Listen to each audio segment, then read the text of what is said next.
Obviously, I figured with Chanukah starting tonight that I would skip the usual approach of dealing with something with the Parsha.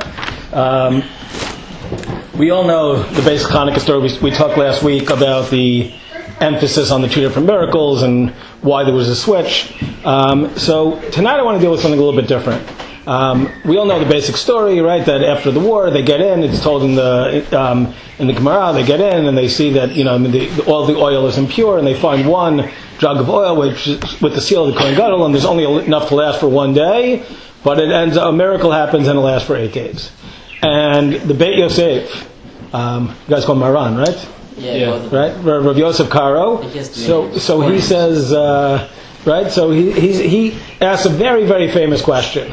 He says, if you think about it, there was only 7 days worth of miracle, right? I mean, if there was enough to last 1 day, so then there was only 7 days of miracle, not 8 days of miracle. Why is Hanukkah 8 days long? And this is one of the. All right, I'll go home now.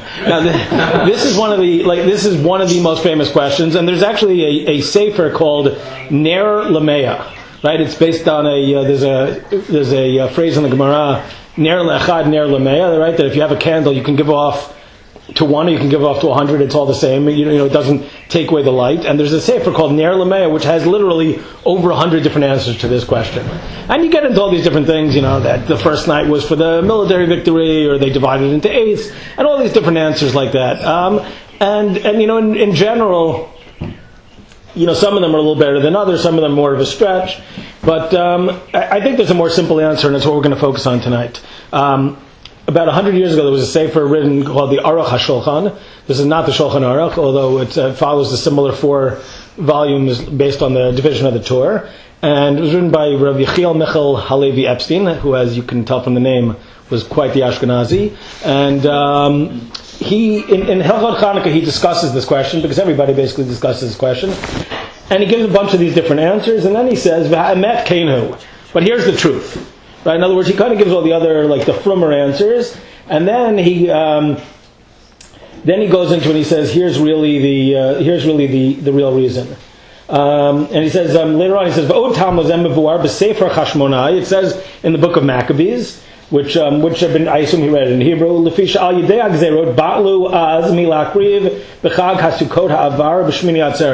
basically that year, because of the war, there was no celebration of Sukkot. They couldn't give any of the korbanot. And he says, he says, because they couldn't do Sukkot in Tishrei, they basically made it up in Kislev, right? And actually in the book of Maccabees, the second one, there's actually 2 books. The first one is much more kind of, doesn't really deal with miracles. The second one more so. In the second book, it talks about how they couldn't do it on time. They were hiding in the caves. It actually says they were hiding in the caves like animals, and they couldn't do it. And finally, when they got out, they decided they were going to make up for it, and they were going to celebrate Sukkot. And it talks about that they had Lulavim and other branches, which maybe are talking about some of the other minim. It doesn't mention Etrog for whatever reason. And there's also a letter in there that specifically, and this is where I got the title for the shiur tonight, Yehuda Maccabi afterwards, told people that they should celebrate Chag HaSukkot in Kislev. So, the most simple answer, and I think probably the truest answer, is that since it was a commemoration for Sukkot, which has 8 days, so therefore the holiday that was done lasted for 8 days. Now, the question is, okay, very nice, and that maybe explains it, but, what is the tie-in? Why is there really a connection between Chanukah and Sukkot, or is it just, it happened to, work out by way of convenience that year, they had to make it up, so they did it. So the truth is we see in a whole bunch of different ways that I'm going to hopefully try to present, that there really are a whole bunch of connections between Chanukah and Sukkot, and then at the end, hopefully we'll see that this is not just, again, not all of it originates back to this time, some of it develops afterwards, but in other words, I hope that we'll see that there's a theme that goes through connecting these two, that it's not just random and it's not just kind of like the rabbis making something up. So there's a Rishon, the Rokeach. I don't actually know terribly much about him. Usually I try to look up ones who I don't know. But he points out there's a hint in the Torah. Now again, whatever you want to take out of this idea of there being a hint, he says that if you look in Parshat Emor, right, you have all of the Moadim. That's El Moadei Hashem Mikrei Kodesh. Goes through all the Moadim, and the last one is Sukkot. And then at the very next parak, it starts talking about the menorah. So he says that it sort of hints at the idea that there's going to be another holiday, one which involves the menorah, and it happens to be right after Sukkot. So okay, fine, that's a little bit of a hint. But the truth is, I think we can find things that are much more specific, right? And the first one is the fact that obviously Chanukah is the time when they rededicate the Beit HaMikdash. Sukkot has a bunch of connections to the idea of, dedicating either the Mishkan or the Beit HaMikdash. Right? One way, and I think this is one of the first shiurim that we had, I think back by Yom Kippur, or maybe right at the beginning, right by Sukkot, is that right? We spoke about, right, the famous question, right? Why do we have a Sukkot? One of them is that they sat in Sukkot for, in the desert, so we have Sukkot. But one of them is that Zecher la'ananei hakavod, to remember the clouds of glory. Right? And then we ask the question, well, if that's so then why do we do it in Tishrei? Why don't we do it by Pesach time? And then we had the famous answer of the Vilna Gaon that it was the second set of the Ananei HaKavod. Right? After the Chet of the Egel HaZahav, they lost the Ananei HaKavod. They lost God's Shekhinah being really part of them. And then after they did Tshuva, after they got the second set, the Ananei HaKavod came back, and that's when they started building the Mishkan. Which again, Yom Kippur is when they get the forgiveness, and then 5 days later they start building the Mishkan. That's the Ananei HaKavod. That's what the Vilna Gaon says. So again, we see that there's this idea of the Mishkan and Sukkot being connected, right? That they basically got they started working on the Mishkan right by the time of Sukkot. And Chazal continue to say this. Again, this is not explicit in the Psukim, but when Shlomo HaMelech built the Beit HaMikdash, the first Beit HaMikdash, it was actually, right, it says they had basically a 14-day celebration, 7 and 7, and the Chachamim learn out, however they learn this out, it's not worth, going into in depth, this is in Malachim in Parachat, but the Chachamim learn out that this celebration took place over Yom Kippur. Again, they say that they didn't fast that year, however you want to deal with that, and that it was on Sukkot. So again, not only is the Mishkan, according to this understanding, is it not connected to Sukkot? But the first Beit HaMikdash is connected to Sukkot. Furthermore, if we look where we saw last week, right, we looked a little bit at Sefer Chagai, right? So last week we showed that in Sefer Chagai they actually talk about the 24th or 25th of Kislev. So at the beginning of the Sefer, right, if you remember, it was talking about the fact that the what's it called? Bnei Yisrael, they weren't building the Beit HaMikdash now that they had returned for the second bayit. And at the beginning of Parak Bet, it says Bashvi'i be'esrim ve'echad lachodesh, the 7th month, which again, remember we're counting from Nisan, so that means in Tishrei, on the 21st day of the month, which Hayad Dvar Hashem biyad Chagai lemor. Right, the 21st of Tishrei, if you think about it, right, when does Sukkot start? Starts on Tedvav, it has 18 days, so the 21st is actually Hoshana Rabbah, which happens to be one of my daughter's birthdays, one of my daughter's birthdays. I don't mean like that my daughter has multiple birthdays, but out of all my daughters, one of them has a birthday on that day. So on Hoshana Rabbah, and then it starts saying that, and then in Pasuk Dalet, Hashem says, tells Zerubbabel, who was basically the governor, and Yoshua ben Yotzadak, the Kohen Gadol, and tell them that they should build the Beit HaMikdash. So here we have already by Bayit Sheni, and this one is explicit. This is not even based on, the first one, the Vilna Gaon bases it on, I think, a solid reading. The second one, Malachim, is however the Chachamim got it. But here's directly, we see again the idea that the second Beit HaMikdash should be built on Sukkot. So there's something about there's a connection between Sukkot and the Beit HaMikdash, and I think hopefully later on I'll be able to maybe draw this out a little bit more. So that's the first. That's the first connection. The first connection is just that there's some sort of concept that connects not only Chanukah to the dedication of the Beit HaMikdash, or in this case the rededication, but also Sukkot is a time that has to do with the Mishkan / Beit HaMikdash. Okay? That by itself, interesting, but it wouldn't necessarily prove anything. The second part is in terms of Hallel. Right? We have, there's a total. Gemara says it's in Masechet Erechim, which is one of those Masechtot that nobody learns. I always tell people that if you want to try to pretend that you know something that you don't know, you just tell somebody that it's from Masechet Erechim, because nobody's actually going to have learned it to know whether you're telling the truth or not. But so this Gemara is actually quoted over there. It's also found in Masechet Ta'anit. Right? It talks about when do we say Hallel. And again, interestingly, when we talk about saying Hallel, we're talking about Hallel Shalem. There is no. It's only later on in Bavel that a minhag developed to say Chatzi Hallel on Rosh Chodesh, and on the last days of Pesach. Right? You guys say different brachot, right? You guys say what is it? What is the bracha for Hallel Shalem? You say Ligmor at Hallel, and then what is it? Likro, or what do you say? No, and then what on the half day you don't say bracha at all. Oh, that's right. Okay, that's right. That's a famous machloket. Ashkenazim do, Sfaradim don't. So it talks about the 18 days where we say Hallel, right? So we're talking about full Hallel. So what are those days? Right. So we have the 8 days of Sukkot, 8 days of Chanukah, 1 day of Pesach, only the first day of Pesach, and 1 day of Shavuot, because obviously we're talking about in Eretz Yisrael and Chutz La'aretz. We add another 3, 1 more for Sukkot, 1 more for Pesach, and 1 more for Shavuot. And so the Gemara goes through, and right, we spoke about earlier in the year, why don't we say Hallel and Rosh Hashanah Yom Kippur? They're not days of, basically, rejoice. Although, they're happy, but it's not exactly, if life is on the line, you're not exactly going to, break out in song and start, celebrating when your life is there. But the big question is, why is there a distinction between Pesach and Sukkot? Right? They're both regalim, and right, both of them, basically deal with Yetziat Mitzrayim. So the Gemara points out, right, the reason is because the korbanot on Sukkot, each one was different. Right, there was the korbanot were divided, and right, there were a total of 70 korbanot, and it gets less and less and less. Right, what did the 70 correspond to? Which we're going to get, right, the 70 nations, which we're going to get to later on. So, since there were different korbanot, each day has its own celebration, whereas Pesach has the same korban every day, so that there's no addition. Now, Tosfot at the top of the page. Each week I realize how old I'm getting.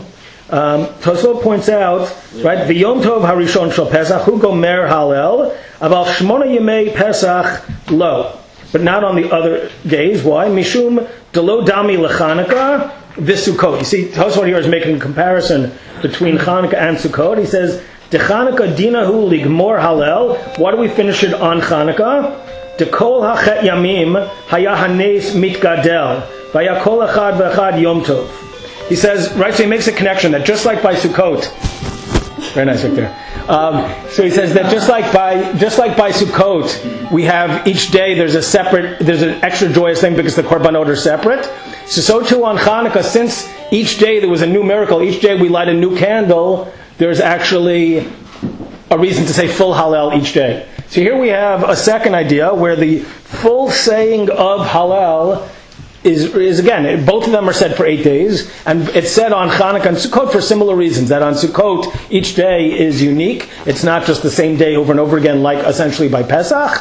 And by Chanukah, because the miracle lasted 8 days, and each day it was like a new level of miracle. It wasn't just like, it lasted yesterday. So now we have, first of all, again, we have this connection between the idea of the Mishkan / Beit HaMikdash and Sukkot and Chanukah, and now also the idea of Hallel, full Hallel, which is said for 8 days on both. Now, the third concept is, the fancy word that Mr. University of Chicago, I'm sure will be familiar with, right, is eschatology. I'm sorry, I'm just picking you a little bit. Right? Anyway, eschatology means, right, the idea of like the idea of looking at kind of like the end of days, right? It's the idea of like that, finding in each of the holidays, there's kind of an allusion to, Yemot HaMashiach, or some sort of, end of, and various religions have this in different ways, but each of the holidays, in a certain sense, deals with not just what happened, but it's an allusion towards a future where things will be different, where the effects of the Umot HaOlam upon us will be less, and maybe to some degree they'll even be in whatever sense lessened, whether that means that they'll come around to serving God properly, or maybe even that to some degree they'll be punished, right? We spoke about with Esav, like Va'alu Moshe Bahar Tzion Lishpotet Har Esav, right? So each holiday, both Chanukah and Sukkot have this concept. And obviously, where do we see by Chanukah the idea that of, like the defeat of the non-Jews?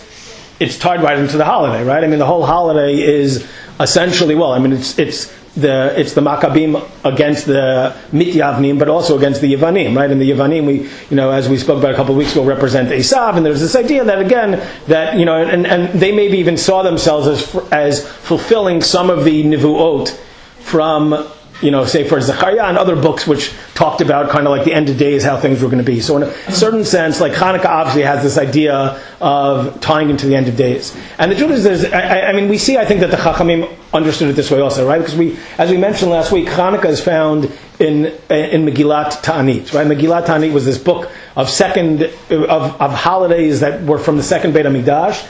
And basically, once the second Beit HaMikdash was destroyed, all the holidays went out the window because they were all things that they were only nice while it lasted. And yet for some reason the Chachamim saw fit to continue celebrating Chanukah, even though you could have said the same thing. Right? What is Chanukah? Chanukah is the second Beit HaMikdash holiday. God, they had a couple extra 100 years of freedom, but as soon as they lost it, you would have thought Chanukah would be over. But from the fact that the Chachamim kept Chanukah going, there's obviously, they saw that there's something in Chanukah which applies not only while the Beit HaMikdash is standing, but even for all generations. There's something unique in the holiday of Chanukah that makes it for all generations. Now, where do we see this in Sukkot? So, as we mentioned before, right, there were a total of 70 cows given in the Korban Musaf of Sukkot. And, not only am I losing my hair, I'm also losing my eyes. All right, so it says, so the Gemara says, Amar Rabbi Elazar. Rabbi Elazar asked, Hani Shivim Parim Keneged Mi. Why do we have these 70 cows? Keneged Shivim Umot. Right? So it represents the 70 nations of the world. And then Par Yechidi Lama. So why do we have this one cow, only one, on Shmini Atzeret? Keneged Uma Yechida. To represent the singular nation, meaning Bnei Israel. And it says, Mashal Lamelach Basar Vadam Shamar La'avadav Asuli Seudah Gdola Liyom Acharon, right? Right. So he says, sorry, one second. Right. So he says, for his servants, he says he makes a big meal. Sudah Gdola, period. Liyom Acharon, on the last day, he says to those who are really close to him, Aseli Sudah Ktana, make for me a small Sudah, so that I will benefit from being with you. Right? So in other words, so just like by the 70 korbanot represents the 70 nations of the world, they're represented as the avadav, that God kind of is concerned with them. But then on the last day, Shmini Atzeret, God says, okay, now that they're all gone, now I just want to spend time with you. Make for me a small meal, just this one korban, and that'll be enough. Right? And then the Gemara finishes off and it says, Amar Rav Yochanan, Oilehem lo'ovdei kochavim, woe to the nations of the world, the idolaters, sha'avdu v'ein yodim ma sha'avdu. They got rid of the Beit HaMikdash and they don't even know what they lost. Bizman she'Beit HaMikdash kayam, mizbeach mechaper aleim, v'achshav mi mechaper aleim. Right? That these korbanot were seen as a kapara for the 70 nations of the world.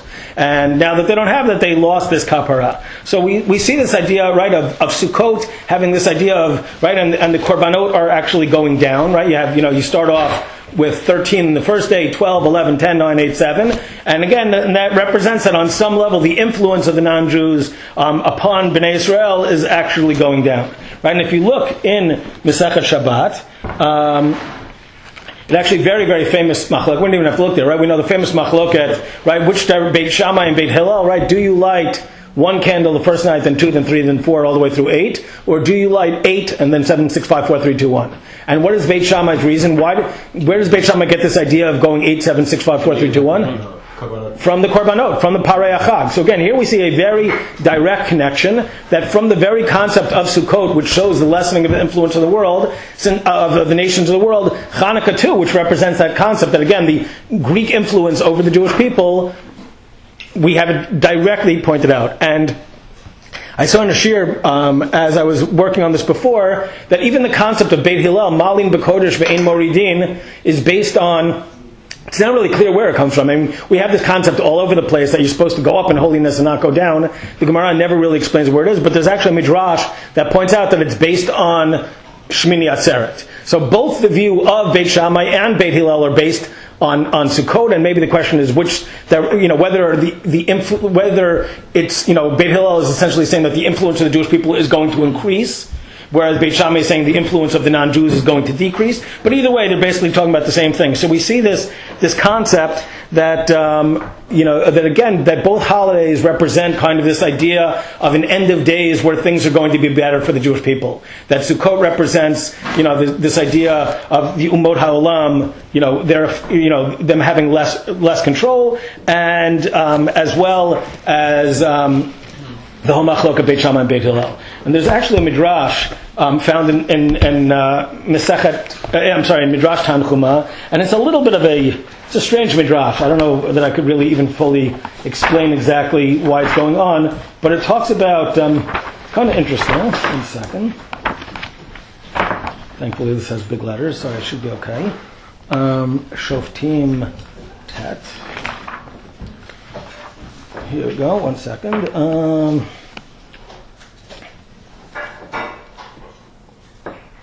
Here we go. So it says, La'atid lavo, in the future, Mevi HaKadosh Baruch Hu Sefer Torah u'manicho be'cheiko. And God's going to take a Sefer Torah and he's going to be holding it like in his arms. All right, whatever that means. I don't know how God holds the Torah, but fine. V'omer kol mi she'ozek bazeh yavo v'yitol scharo. Anybody who studied my Torah, who lived my Torah, should come and get sachar. Miyad mitkabsim kol ha'umot, all the nations of the world come, u'ba'im be'erbuvia, and they all come together, smushed together. Shne'emar kol hagoyim nikbetzu yachdav, as the pasuk says, all the nations will gather together. Amar lehem HaKadosh Baruch Hu, al tikansu be'erbuvia, don't come like smushing into each other, ela kol uma v'sofra. Rather, each one, come with their leader. Shne'emar v'yasu lumim. Nichnasa Edom. Right, Edom comes in and says, "Omer lehem b'ma asaktem." Right, so Edom, which is Rome, says, he says, "What did you do? How did you represent the Torah?" So he says, "Harbe shvakim tiknu." We established many marketplaces. Harbe merchatzaut asinu, many bathhouses. Kesef v'zarvahav hirbinu. We accumulated lots of wealth. V'kol lo asoi el kadesh yasku Yisrael b'Torah. And why did we do all these things? It was all for the Jews, right? We weren't really doing this for ourselves. We were really doing it for the Jews. And God basically says, right? God basically comes along to them and he says, "Oh, give me a break. You were doing it all for yourselves." And this keeps on happening, right? The same thing, right? Then the Persian, whoever represents the Persian leader comes, and same thing. And we did all these things, and we only did it for the Jewish people. And this keeps on going on, and okay, so it's basically then God says to all of them, none of you did anything for Torah, you don't get any reward. And then they say to God, hold on, Klum natatalanu v'lo kiblanua. You didn't offer it to us, we didn't have a choice. Right? Okay, so says right, and then the Midrash says, no, really God did come to them, right? What's the famous Midrash? God came to each nation beforehand and said, "You want the Torah?" And they said, "What's in it?" And God said, "Don't kill, don't steal." And they wouldn't accept it. Okay? So they say, it's not fair. You didn't really give us a choice, though. We really, whereas by the Jewish people, right? What does the Midrash say by the Jewish people? God didn't give them a choice, right? God held it over their heads and said, either you accept this, right? He held Har Sinai over their head, according to the Midrash, and said, either you accept this, or you're going to die here. So they say, it's no fair. If you had forced us, we also would have taken it. So, God says, well, they said Nasa v'nishma, and finally the nations say to God, Ribono shel olam, tna lanu me'rosh v'nasa. Okay, give us a chance. Why don't you give us the Torah now, and we'll do it now. So Amar lehem mitzvah kala ani noten lachem. I'm going to give you a light, easy mitzvah. Imatem meshamrim ota eten lachem schar ki Yisrael. I'm going to give you a reward like the Jewish people. And what is that mitzvah? Omer lahem lechu asu sukkah. Go and make a sukkah for yourselves. Okay? Holchin v'osim sukkah kol echad ve'echad mehem. Each one makes one. Kadosh Baruch Hu motzi chama minar tikar. God takes out the sun from his, his pocket, from his pocket, from his pack, wherever he keeps the sun. Okay. V'kol echad ve'echad mevaetz sukato v'yotzei. And it says, and each one kicks over their sukkah, and they're done with it, right? And then it says in the end that God's going, and then God says, okay, you lost out, and God, Is the point of the midrash here that God didn't want the nations to keep Torah?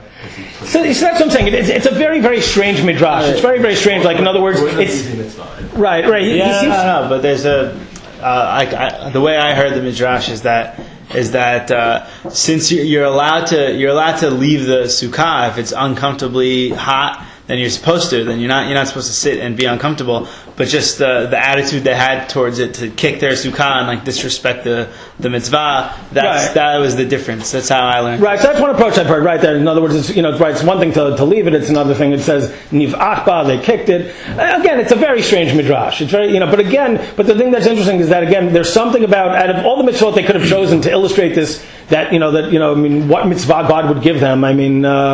The fact that he specifically picked this, again, what do we see? That the idea of Sukkot somehow is tied into this kind of end of days, that there's somehow this concept of, we spoke about this by Sukkot, Harachamanu Yakim et Sukkot David Hanofalet, that Sukkot represents this kind of end of days where the Beit HaMikdash is going to be rebuilt. Once again, a connection Beit HaMikdash and Sukkot. And Chanukah is at least on some level, a partial level of again the end of days, where at least for a while it looked like they were going to overcome the non-Jews among them. But there's even a stronger connection, right? I always like to open up Trei Asar because otherwise it's going to sit lonely on my shelf. And there's in Perek Yud Daled, and this is a little bit of a freaky Perek. This is not one that necessarily leads to brotherhood and joy among men. It starts off and it basically talks about, it's in Pasuk Bet, it says, V'asafti et kol hagoyim el Yerushalayim. This is God speaking. I'm going to gather all the nations of the world to Yerushalayim, lemilchama, and for war, v'nilkada ha'ir, v'nashasu habatim, v'nashim tishagelna. And basically there's going to be this whole horrible, judgment with a lot of blood and death, right? It's, again, this doesn't really sound so peaceful, but fine, okay, this is what it says. And then it says that whoever the non-Jews who survive, they're going to come, and they're going to come up. Listen to this is Pasuk Tetzayin. Vayakol hanotar mikol hagoyim. I guess the ones who were not killed in judgment, they're going to come up every year. Haba'im al Yerushalayim va'alu midei shana b'shana. They're going to come up each year. Lishtachavot lemelech Hashem tzvakot. They're going to come up to bow to the King of the world. V'lachog et chag hasukot. Again, Zechariah, which again, it's a very strange book, and it's, again, it's all these prophecies about the end of days. Here, and this is, I assume this is the source where Medrash Tanchuma got it from. Out of all the mitzvot, again, Sukkot is tied into the end of days. So here's a third connection. The first one we said is that Sukkot represents a time when the Beit HaMikdash is dedicated, and obviously so does Chanukah. Number 2 is Hallel, and now number 3 is this idea of the diminishing control of the Umot HaOlam. Number 4 is the idea of Hashra'at HaShechina, right? We have, of God's presence being found, right? Obviously the idea behind the Neirot, right? We spoke about this a little bit last week, right? Why did there have to be a miracle of the candles, right? Of the oil, right? If you think about it, they didn't really need a miracle, right? There's all sorts of halachot, which, this is also a very famous question. There's all sorts of halachot that they could have used, where since everybody was tamei, they were allowed to do it b'tumah. They didn't need pure oil. There's a whole bunch of these questions that are pointed out. But why did God do this? Right. So one of the classic answers is that, in other words, if it had just been a military victory, well, there have been a bunch of military victories over the years, right? There's no holiday that celebrates when Gideon won his war, right? But in other words, once the oil lasted for 8 days, what does that show? That's kind of like God's way of showing, I'm part of the story. Don't just think this is like a temporary military victory, but I'm part of the story, right? It represents the Hashra'at HaShechina, right? And in fact, the Gemara on Daf Chaf Aleph, right? Remember we spoke about last week. Then, how does Chanukah make it into Masechet Shabbat? Right? Because it's talking about the wicks and oils that you could use on Shabbat, right? Which wicks and oils are kosher for the menorah. And then one of the things it compares it to is the Simchat Beit HaShoeva, right? Anyone know what was the Simchat Beit HaShoeva? Party in the Beit HaMikdash. Right, there was a party on Sukkot in the Beit HaMikdash. There were these major parties. The Chachamim would come there, and what does it say? There were these massive torches that they would dance with, and there were these massive, I don't know, candelabras. I mean, it wasn't a chandelier, but basically filled with oil that was lit up. And again, it even makes a comparison between the Chanukah candles and that. So in other words, it seems to be suggesting that, and there, like the Gemara Masechet Sukkah actually says that, all of Yerushalayim was lit up by this, and that God, basically again, this represented divine light. Right, this idea, this represented divine light. So both by Chanukah and by Sukkot, you have this idea of Hashra'at HaShechina represented through light. Right, that Chanukah, the light of the Beit HaMikdash, and Sukkot, you have the light of the Simchat Beit HaShoeva. Okay, number 6. Oh, I'm sorry. Number 5 is there's a mitzvah called Bikurim. Right, there's a mitzvah that every year you're supposed to bring. Right, Shavuot is actually called the Chag HaBikurim, and every year, basically, what you're supposed to do in Eretz Yisrael, they would go down, and as there was a new fruit, they'd go down to their field, and this is one of the things that has no shiur. You could literally give one fruit, or you could give whatever you want. Right, they would go down into their field, they would tie little strings around the fruit, the first fruit, and then when it became ripe, they would pick it and they would bring it up to Yerushalayim. So the Mishnah actually says, right, so there's actually Masechet Bikurim, and it says as follows. Here we go. Me'atzeret v'ad Chag, starting with Shavuot, and until Chag. What does Chag always refer to, both in the Torah and among the Sukkot, right? So from Shavuot through Sukkot, Mevi, you bring Bikurim, V'korei, and you say the Psukim. Right? This is there was a special, when you brought the Bikurim, there were certain Psukim you were supposed to say in the Beit HaMikdash. So between Shavuot and Sukkot, you say the Psukim. Min HaChag Ad Chanukah, from Sukkot through Chanukah, again, Sukkot through Chanukah, Mevi V'eno Korei. You bring Bikurim, but you no longer say the Psukim. Right? What are the Chachamim saying? Because Sukkot is the time of Simcha, and there seems to be no Simcha. Rabbi Yehuda ben Betera Omer Mevio Korei says, no, you bring up until Chanukah, because not only is Sukkot a time of joy, but Chanukah is also a time of joy. Now, what is it that you could still bring? What is it that's still growing in Israel after Sukkot? Right? They've gathered in the wheat, the barley. Right? Most of the fruits are gone. What is still on trees up until this part of the year? Olives. Which again, as Rav Yoel ben Nun from Gush points out, this is not a coincidence. It's not just a coincidence that the olives play a major role in the holiday of Chanukah. Because again, as he points out, he literally says, if you walk through the Harei Yehuda, if you walk through and you basically see what's going on over there, and in Sefer Zechariah that actually talks about it. It talks about Har HaZeitim. But if you walk through that's what's in season right now. That's the thing that you could still bring the Bikurim. So it's almost as if the Chachamim were establishing a fourth agricultural holiday. Right? Pesach had an agricultural quality to it. Shavuot did. Sukkot is the Chag HaSif. And now you have Chanukah as well, where you could bring the Bikurim for the olives. Isn't Chanukah the equinox? It's not really longer sense of the year. It's not. Right, it is. And the truth is, there is something Rav Yoel ben Nun also gets into. It's not really part of the shiur, but essentially, there's a very interesting Gemara which talks about Adam Harishon as it was getting darker and darker, and he thought the world was going to end. He thought it was going to keep on getting shorter, and then all of a sudden, when the days started getting longer again after the vernal equinox, he was thankful and he made this 8-day holiday. And then it says later on it became a idolatrous holiday, which maybe is alluding to early Christmas. And then Rav Yoel ben Nun suggests that maybe they kind of pulled this back from being an idolatrous experience. But that wouldn't specifically tie into Sukkot. But here again, we see that Bikurim is also connected. There's an idea of bringing Bikurim through Sukkot and Chanukah. So again, there's another connection.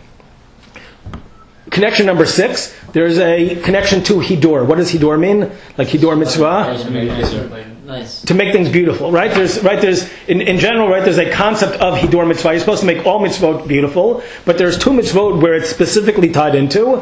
One is by Sukkot, right? What's referred to? Etrog. Well, specifically by the etrog, it says pre-8 Hadar, right? So there's an idea of beauty, although again, the idea of Talmudic beauty, and this maybe will connect later on. I don't know if anybody looks at an etrog and wow, that's a stunning etrog, but I'm a little right.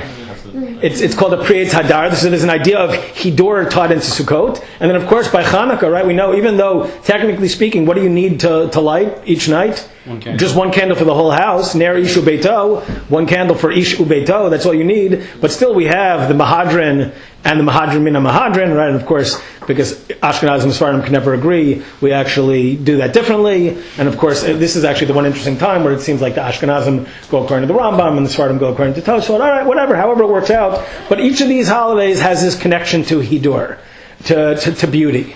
Which again, and and I realize, like as we're going through this, okay, random connections, okay, all these things. At the end, I'm hopefully going to be able to tie this in. I think there's a connection that's worth thinking about. And finally, the last connection number 7, at least the last that I came up with, is the idea that each of them is a mitzvah of the house. Right? That in other words, a sukkah basically becomes your house for the entire holiday. Right? You're supposed to leave from your dirat keva, from your set house, and go out to a dirat arai.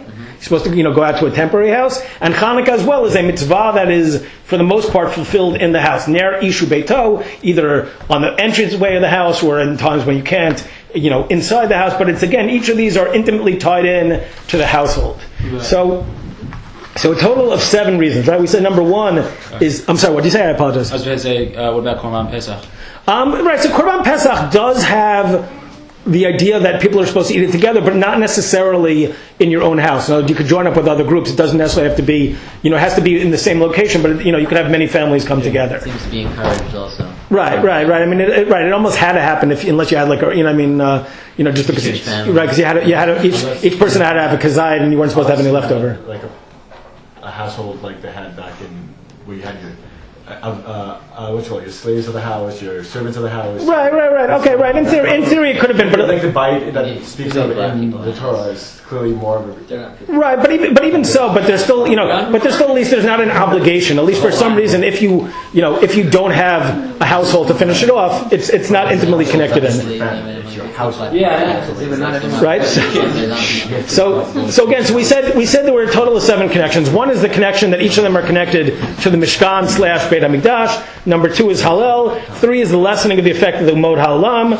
Number 4 was the idea of Bikurim. Number 5 is Hashra'at HaShekhinah, like the idea that Shekhinah appears, and then Hidur, the idea of beauty, and then finally the connection to the house. Okay, so now this is nice, and we came up with connections, and so there's something between Sukkot and Chanukah, and we could say that there's something about 8 days. But I think that there's something a little bit more going on here, because at least if you think about at least most of these connections, there's something that I think it's talking about between the difference between the Greek view of the world and the Jewish view of the world. Right? I mean, this is... I just read through this book on existential philosophy, right? Which is a terrible thing to read when you're in a bad mood because it only makes you feel worse about yourself. But at the beginning, he's going through, before he got into the actual philosophers, who were from the 20th century, he goes through a whole history of philosophy, and he talks about, the differences between Plato and Aristotle, which, if you're, weird like me, I find this stuff interesting. And he pointed out something about Greece, which I think makes sense in terms of what we know about it. He actually pointed out that there's a Latin root in a bunch of words that actually either directly come from Greece or are based on a Greek approach to the world. Right? All these words that have the, right?